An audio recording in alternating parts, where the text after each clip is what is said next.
जिंदगी भर जिन्होंने ब्राह्मणों के कहने से अपने बच्चों के नाम रखे हैं, ब्राह्मणों के कहने से अपने घर के सारे वास्तु और सारे कर्मकांड किए रहे, उनके घर के लोग जो मर रहे हैं, उनका अगर कर्मकांड नहीं होता है तो क्या आपको लगता नहीं है कि वो नरक में जाएंगे या भटकते रहेंगे या भूत बनेंगे? क्योंकि ये दुर्घटना में मृत्यु है। क्योंकि आपके जितने पुराण हैं, गरुड़ पुराण, नारद पुराण, फलानी पुराण, उसके अनुसार तो उनको ये संस्कार अगर नहीं किए तो मुक्ति नहीं मिलती। तो क्या यह बिना मुक्ति के रहेंगे? सारे से इसको मृत देह जो होते हैं उनका अंत्य संस्कार का काम करना चाहिए था, हॉस्पिटल में काम करना चाहिए था, सेवा का काम करना चाहिए था। जो बताता है कि 18 करोड़ हमारे लोग हैं, भाजपा बताती है, जो आरएसएस बताता है कि 1 करोड़ स्वयं सेवकों के साथ हम काम करते हैं, वो बोगस ऑक्सीजन सिलेंडर, लाल पीले सिलेंडर लेके घूमते हुए दिखते, सिल्वर सिलेंडर लेके हुए दिखते हैं। उनको फोटोशॉपी करने में ही शौक है, उनका फोटोशॉपी करने का धंधा है, उनको मदद करने का धंधा नहीं है। आरएसएस ये फ्रॉड संगठन है, टोटली फ्रॉड संगठन है। ये कभी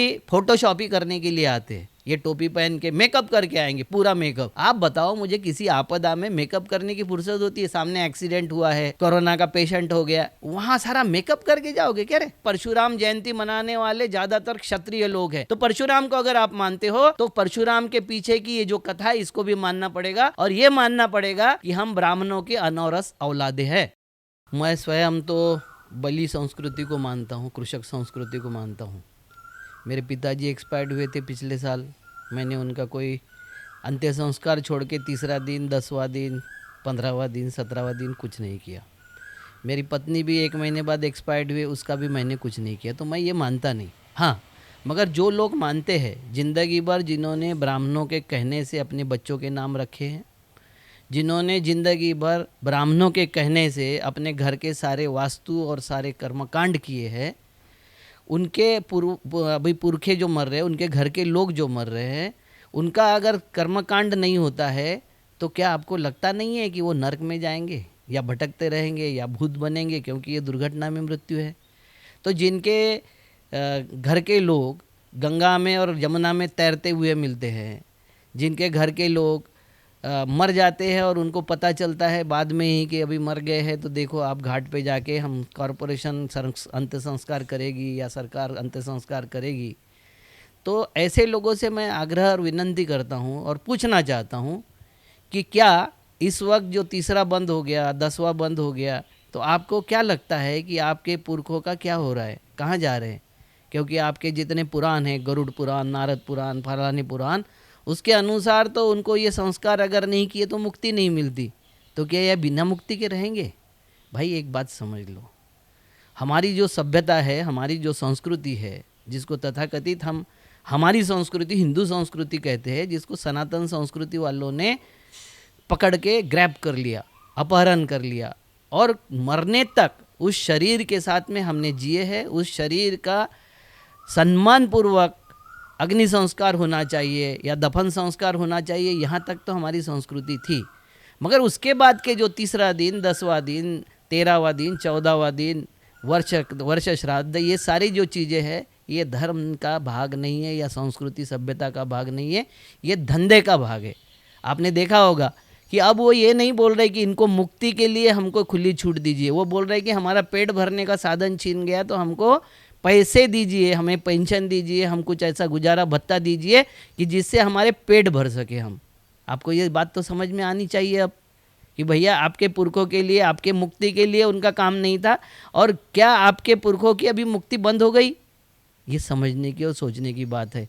तो हमने जो लाखों करोड़ रुपए इस पे खर्चा किए, आज अक्षय तृतीया है और इसमें हमने खर्चा किए, हमको बताया जाता है कि हमारे पुरखों का हमें पितृदोष लगा है। भैया माता और पिता या दादा दादी का अगर दोष हम पे होता तो वो तो जन्म के साथ हमको मार देते, जान खत्म कर देते। हम पितृपक्ष मनाते हैं, और पितृपक्ष में जब अक्षय तृतीया आती है या सर्वपितृ अमावस्या आती है, उस वक्त तो सबसे शुभ मुहूर्त मानते हम। तो एक तरफ शुभ मानना, दूसरे तरफ हमारे पितरों को अपमानित करना, उनको अशुभ बोलना, उनका दोष हमारे सर पर मढ़ना और उसके द्वारा धंधा करना, ये जिनका धंधा रहा है उनसे सजग होने का ये वक्त है, ये समझने का वक्त है। कोरोना ने बहुत सारी चीज़ें हमको समझाया है। देखो, हिंदू रक्षकों को सबसे बड़ा संगठन है हिंदू को बचाने वाला, जिसका नाम है आरएसएस। उस आरएसएस को ये काम करना चाहिए था। इस आरएसएस को उनके जो देह है, मृत देह जो होते हैं, उनका अंत्य संस्कार का काम करना चाहिए था, हॉस्पिटल में काम करना चाहिए था, सेवा का काम करना चाहिए था। जो बताता है कि 18 करोड़ हमारे लोग हैं, भाजपा बताती है। जो आरएसएस बताता है कि 1 करोड़ स्वयंसेवकों के साथ हम काम करते हैं। वो बोगस ऑक्सीजन सिलेंडर, लाल पीले सिलेंडर लेके घूमते हुए दिखते, सिल्वर सिलेंडर लेके हुए दिखते हैं।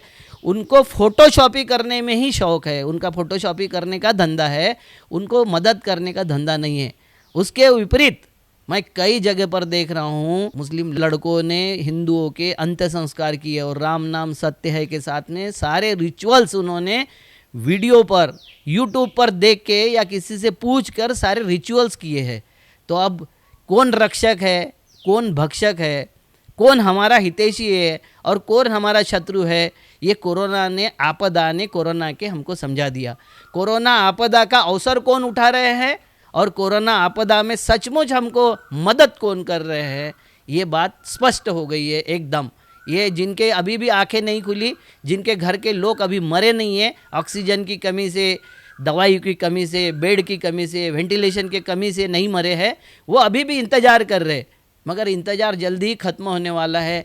कोई ना करे, नेचर ना करे कि उनके घर पे आपदा आए, मगर उसके बाद भी आज आप देख रहे होंगे कि परशुराम जयंती मनाने वाले ज़्यादातर क्षत्रिय लोग हैं। मैंने लिखा, राजनाथ सिंह जी की भी पोस्ट पर मैंने लिखा कि जिन्होंने 21 बार निक्षत्रिय पृथ्वी किया था और आपकी विधवाओं से ब्राह्मण पुरुषों द्वारा उत्पन्न अभी जो जमात है उसको वो क्षत्रिय बोलते हैं। तो परशुराम को अगर आप मानते हो तो परशुराम के पीछे की ये जो कथा है इसको भी मानना पड़ेगा और ये मानना पड़ेगा कि हम ब्राह्मणों की अनौरस औलादे हैं। सब जगह जो करते हैं, अंत्य संस्कार करते हुए, हमको मदद करते हुए, ऑक्सीजन बांटते हुए, सब जगह जो दिखाई दे रहे हैं वो मुस्लिम दिखाई दे रहे हैं, मुस्लिम लड़के दिखाई दे रहे हैं।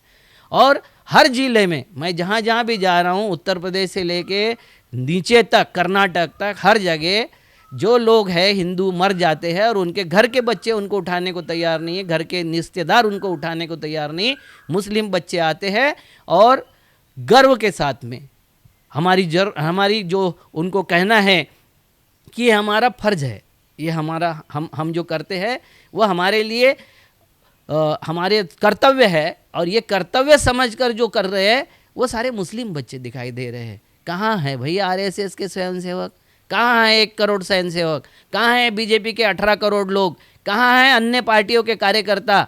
सारे पॉलिटिकल पार्टी के लोग इस वक्त दफन हो गए, दफन। कोरोना से पार्टियां दफन है क्योंकि कहीं भी किसी की भी हेल्पलाइन शुरू नहीं है। आज मैंने देखा हूँ कि कहीं आम आदमी पार्टी की हेल्पलाइन शुरू हो गई, मगर अन्य पार्टियां, शिवसेना है, बीजेपी है, कांग्रेस है, राष्ट्रवादी है, कहाँ दिखाई दे रहे? क्यों नहीं दिखाई दे रहे? हर जगह इनके नंबर डिस्प्ले होने चाहिए थे, हॉस्पिटल में, मेडिकल में, बेड के लिए, दवाइयों के लिए, इंजेक्शन के लिए, हर जगह की मदद और अंत्य संस्कार के लिए मदद के लिए इन्होंने सामने आना चाहिए था। क्यों नहीं आ रहे? पार्टी के तौर पे मैं व्यक्तिगत कोई आदमी कर रहा होगा उसको मैं शतशः नमन करता हूँ, उसका मैं सम्मान करता हूँ, मगर पार्टी के तौर पे हम क्यों नहीं कर रहे? क्या खाली पार्टियां वोट और नोट काटने के लिए होती है? इसी के लिए पार्टियों का जन्म हुआ हमारे देश में। और ये मोदी सरकार ने, मोदी ने, जिसको हमारे WHO से लेके सारी दुनिया में विश्व गुरु का डंका बज रहा है कि सबसे बड़ा स्प्रेडर है नरेंद्र मोदी, कोरोना का स्प्रेडर है, ये जो डंका बज रहा है, उसने विश्व गुरुत्व में अपना स्थान बिल्कुल पक्का कर लिया है। देखो ये फ्रॉड संगठन है, हाँ, आरएसएस ये फ्रॉड संगठन है, टोटली फ्रॉड संगठन है।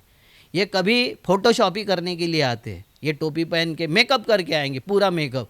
आप बताओ मुझे, किसी आपदा में मेकअप करने की फुर्सत होती है? सामने एक्सीडेंट हुआ है, कोरोना का पेशेंट हो गया, वहाँ सारा मेकअप करके जाओगे क्या रे?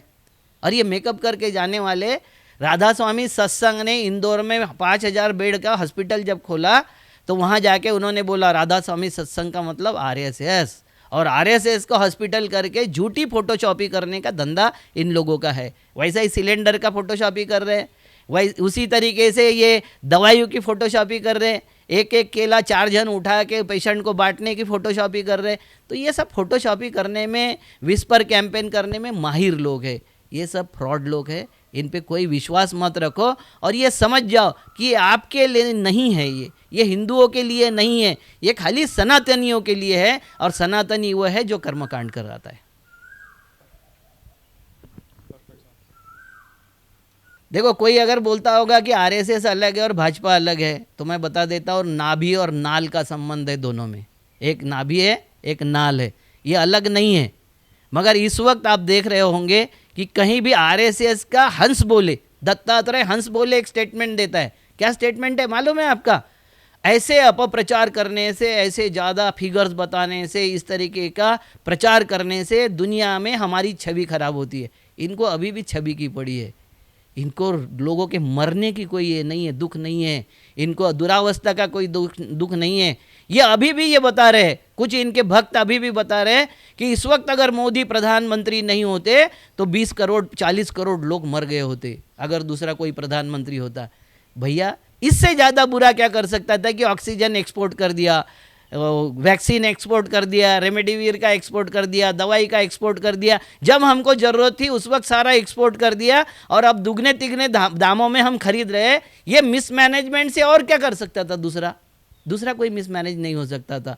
आपके पास में मालूम होगा, वेंटिलेटर बढ़ाने के लिए सेक्रेटरी बोलता है इनका मार्च में 40,000 वेंटिलेटर आ गए। दूसरा बोलता है अमिताभ कांत करके नियोजन आयोग वाला कि हमने 68,000 वेंटिलेटर का ऑर्डर दे दिया।